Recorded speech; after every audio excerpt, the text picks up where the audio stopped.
Okay, picture this. You're getting ready to sell your car, or maybe you've finally paid off your loan. You reach into the glove box for your title and literally nothing. It's an absolutely terrible feeling. But stick with me. Let's dive right into this explainer and solve one of the most stressful bureaucratic headaches you can face in California, replacing a lost vehicle title. By the end of this, you're going to have a straightforward, foolproof solution to get this completely handled. Staring at an empty glove box or a disorganized filing cabinet where your pink slip used to be? Yeah, that can send anyone into a total panic. But take a deep breath. We are going to decode the exact DMV processes today. Even if you are a complete beginner to California vehicle paperwork, you can effortlessly follow along and reclaim your title. Here is our agenda for today. 1. The value of your title. 2. Completing Form REG 227. 3. Fees, timelines, and submission. 4. Overcoming the lien holder challenge. 5. Edge cases and advanced tips. And 6. A recap and final thoughts. Section 1. The value of your title. Why it matters and first steps. Look, a valid California certificate of title isn't just some fancy piece of paper. It's your absolute legal proof of ownership. Without it, you're practically paralyzed. You cannot legally sell, transfer ownership, or refinance your vehicle in the state of California. Period. So before you even open a web browser to contact the DMV, gather your essentials. You'll need a valid driver's license, your license plate number, and the last 5 digits of your VIN, or vehicle identification number. Having these ready right off the bat makes the next steps incredibly smooth. Section 2. Completing Form REG 227, the magic document. Behold Form REG 227, the application for replacement or transfer of title. This form is honestly brilliant because it serves a dual purpose. You use this exact weapon to either request a pure duplicate because your original is missing, or to directly transfer ownership to someone else without having to wait for the new paper to arrive in the mail. Now, for a standard replacement, you only have to worry about the top half of the form. It goes like this. Step 1. Complete Section 1 with your true full name and address. Actually, a quick pro tip here.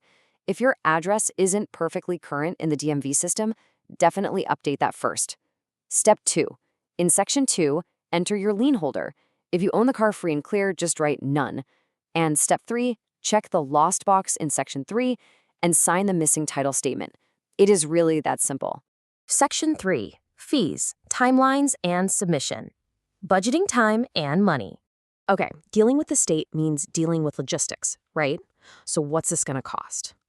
As of 2026, $28 is the standard replacement fee you'll owe the California DMV. Honestly, it's a relatively small price to pay to get your legal ownership rights back in your hands.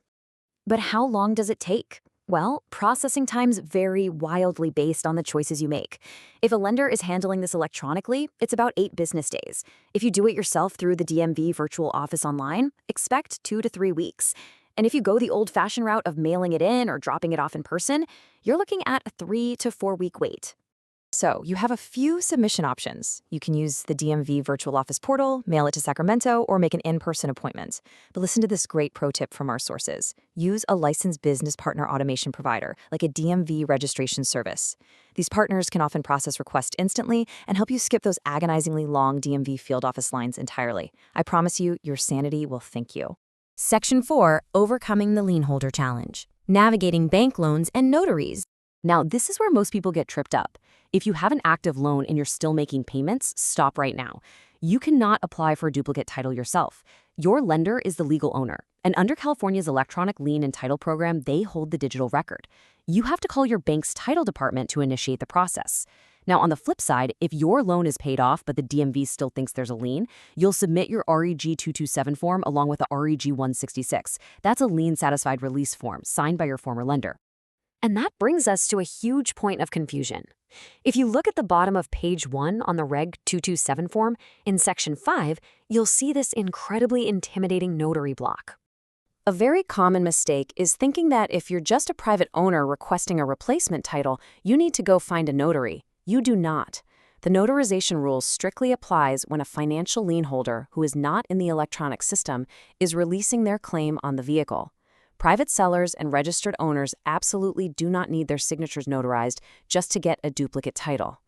But watch out for this incredibly specific California trap. If your car is practically brand new, meaning 2 model years old or newer, and your lender is not part of the electronic system, a simple lien release form won't work. The bank actually has to apply for the duplicate title themselves first and then release their interest on the physical paper. It's a quirk in the law for sure, but knowing it can save you weeks of frustrating rejection letters. Section 5, Edge Cases and Advanced Tips, Deceased Owners, Selling, and Defunct Banks. What if you inherited the car? California actually has a brilliant system to avoid probate court for vehicles using Form REG 5, but the timeline is super strict. From the date of the owner's passing, you must wait exactly 40 days. During that time, gather an original certified death certificate. You also need to ensure the estate's overall value is under $208,850. But here is the amazing part. Vehicles are specifically excluded from that value calculation. You could literally inherit a $100,000 luxury car without going through probate. On day 40, you just submit the REG 5 and pay a $15 transfer fee. Now, what if you have a buyer standing in your driveway with cash in hand but no title? Surprisingly, you do not have to wait weeks for a duplicate to arrive in the mail. You can use the REG 227 to perform a direct transfer right then and there. You, the seller, check transfer of title with replacement and fill out sections 1 through 4. The buyer fills out sections 6 and 7. You sign it over right on the spot. Now, our sources highly recommend attaching a bill of sale, Form REG 135, so you can immediately notify the DMV that you no longer own the car, which protects you from liability. Oh, and don't forget the odometer form if the car is under 20 years old. And here is one last edge case for you. What if you paid off your car a decade ago, lost the title, and the bank you used literally doesn't exist anymore? If you cannot get a lien release because the lender is bankrupt or unreachable, you will likely need to purchase a motor vehicle ownership surety bond. It's an extra cost based on the car's value, but it is your legally sanctioned path forward to protect the state and finally get your clear title. Section 6. Recap and Final Thoughts.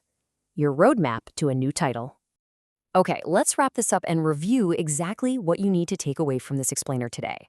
First, always validate your current address is correct in the DMV system before doing anything else. Next, download and complete Form REG 227. If you recently paid off your vehicle, do not forget to get that REG 166 lien release from your bank.